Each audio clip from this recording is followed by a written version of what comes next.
بسم الله الرحمن الرحيم. الحمد لله رب العالمين، الصلاة والسلام على نبينا محمد وعلى آله وأصحابه أجمعين.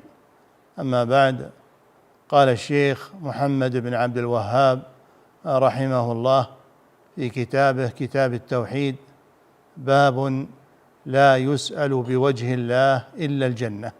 بسم الله الرحمن الرحيم. الحمد لله، الصلاة والسلام على رسول الله. قال الشيخ محمد بن عبد الوهاب رحمه الله: باب لا يسأل بوجه الله إلا الجنة. لأن وجه الله عظيم، فلا تسأل به شيئا لا يصل إلى عظمة وجه الله جل وعلا. فأنت سألت بشيء عظيم وهو وجه الله سبحانه وتعالى، فمن سئل بذلك فإنه يحقق إجابة من سأله. ولكن ما كل شيء يسأل بوجه الله من أطماع الدنيا، وإنما يسأل بوجه الله أعظم شيء وهو الجنة، لأن وجه الله عظيم، فلا يسأل به إلا شيء عظيم وهو الجنة. أعظم شيء هو الجنة. نعم، وهذا تعظيم لوجه الله سبحانه وتعالى. نعم. عن جابر رضي الله عنه قال: قال رسول الله صلى الله عليه وسلم: لا يسأل بوجه الله إلا الجنة. رواه أبو داود.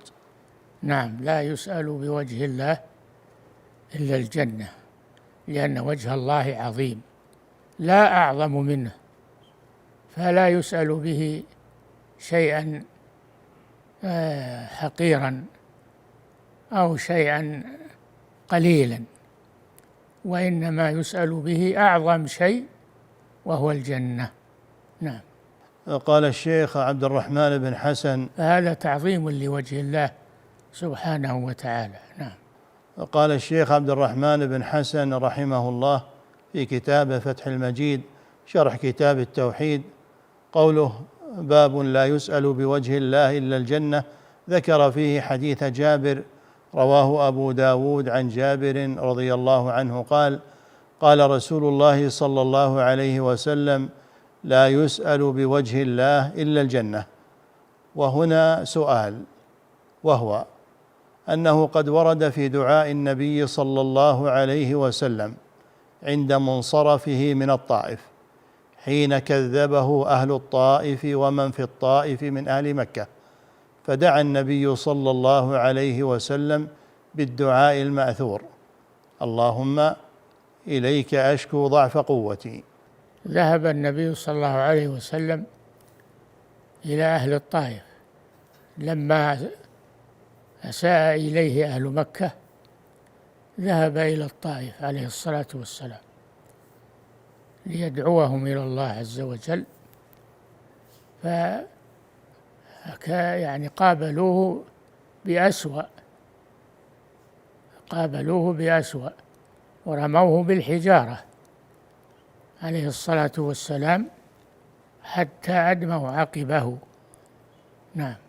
لا يسأل بوجه الله إلا الجنة. وهنا سؤال، وهو أنه قد ورد في دعاء النبي صلى الله عليه وسلم عند منصرفه من الطائف حين كذبه أهل الطائف ومن في الطائف من أهل مكة، فدعا النبي صلى الله عليه وسلم بالدعاء الماثور: اللهم إليك أشكو ضعف قوتي وقلة حيلتي وهواني على الناس، أنت رب المستضعفين وأنت ربي، إلى من تكلني؟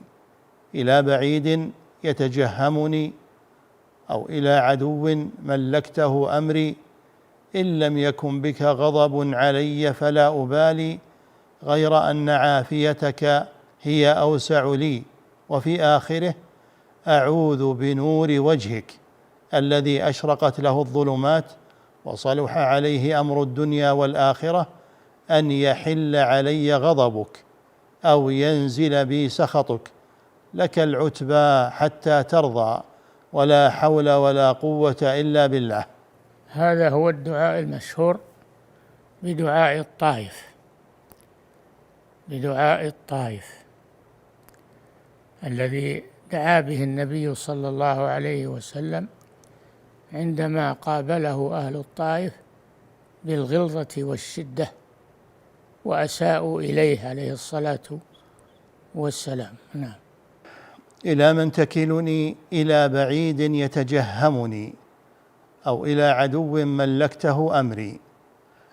إن لم يكن بك غضب علي فلا أبالي، غير أن عافيتك هي أوسع لي. وفي آخره: أعوذ بنور وجهك الذي أشرقت له الظلمات وصلح عليه أمر الدنيا والآخرة، أن يحل علي غضبك أو ينزل بي سخطك، لك العتبى حتى ترضى، ولا حول ولا قوة إلا بالله. والحديث المروي في الأذكار: اللهم أنت أحق من ذكر وأحق من عبد. وفي آخره: أعوذ بنور وجهك الذي أشرقت له السماوات والأرض.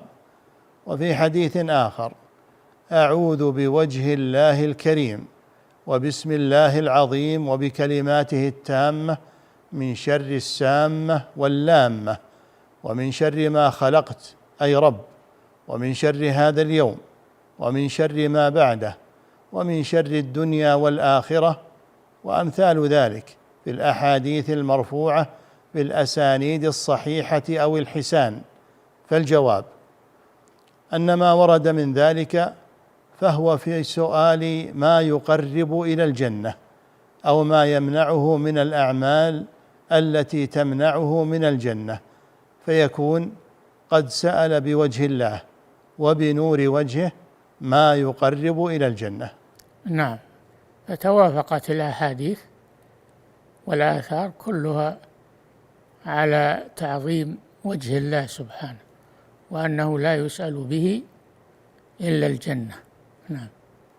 فيكون قد سأل بوجه الله وبنور وجهه ما يقرب إلى الجنة، كما في الحديث الصحيح: اللهم إني أسألك الجنة وما يقرب إليها من قول وعمل، وأعوذ بك من النار وما يقرب إليها من قول وعمل. بخلاف ما يختص بالدنيا كسؤال المال والرزق والسعة في المعيشة رغبة في الدنيا، مع قطع النظر عن كونه أراد بذلك ما يعينه على عمل الآخرة، فلا ريب أن الحديث يدل على المنع من أن يسأل حوائج دنياه بوجه الله. نعم، لا يسأل بوجه الله إلا الجنة، لأن وجه الله عظيم، فلا يسأل به إلا شيء عظيم، وأعظم شيء هو الجنة. نعم. وعلى هذا فلا تعارض بين الأحاديث كما لا يخفى، والله أعلم. وحديث الباب من جملة الأدلة المتواترة في الكتاب والسنة على إثبات الوجه لله تعالى، فإنه صفة كمال وسلبه غاية للنقص. نعم، في الحديث إثبات الوجه لله سبحانه وتعالى، يليق بعظمته سبحانه وبجلاله. وحديث الباب من جملة الأدلة المتواترة في الكتاب والسنة على إثبات الوجه لله تعالى، فإنه صفة كمال وسلبه غاية للنقص والتشبه بالناقصات، كسلبهم جميع الصفات أو بعضها، فوقعوا في أعظم مما فروا منه، تعالى الله عما يقول الظالمون علوا كبيرا. يعني الذين ينفون صفات الله عز وجل بزعمهم فرارا من التشبيه، فهذا باطل، والله جل وعلا أثبت لنفسه الوجه، وهو سبحانه أعلم بما يليق به. فالوجه من صفات الله سبحانه وتعالى، كاليدين من صفات الله سبحانه وتعالى. نعم. وطريقة أهل السنة والجماعة سلفا وخلفا الإيمان بما وصف الله به نفسه في كتابه ووصفه به رسوله صلى الله عليه وسلم في سنته على ما يليق بجلال الله وعظمته. بهذا القيد: على ما يليق بجلال الله وعظمته. نعم. فيثبتون له ما أثبته لنفسه في كتابه وأثبته له رسوله صلى الله عليه وسلم، وينفون عنه مشابهة المخلوق. نعم.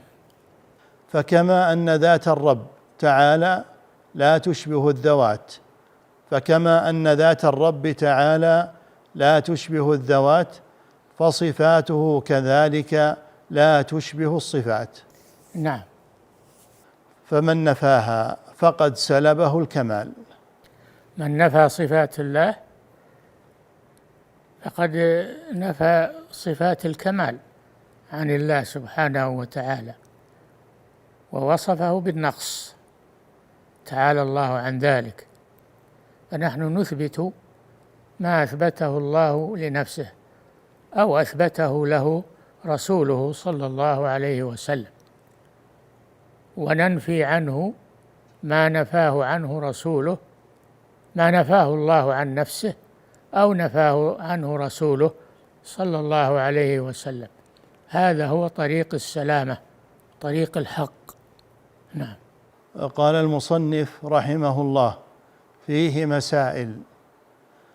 الأولى النهي عن أن يسأل بوجه الله إلا غاية المطالب. النهي أن يسأل بوجه الله الشيء الحقير أو الشيء الدنيء، وإنما يسأل به الشيء العظيم وهو الجنة. نعم. الثانية إثبات صفة الوجه.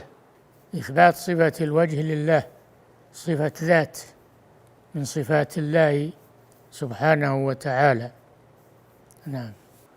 والحمد لله رب العالمين، وصلى الله وسلم على نبينا محمد وعلى آله وأصحابه أجمعين.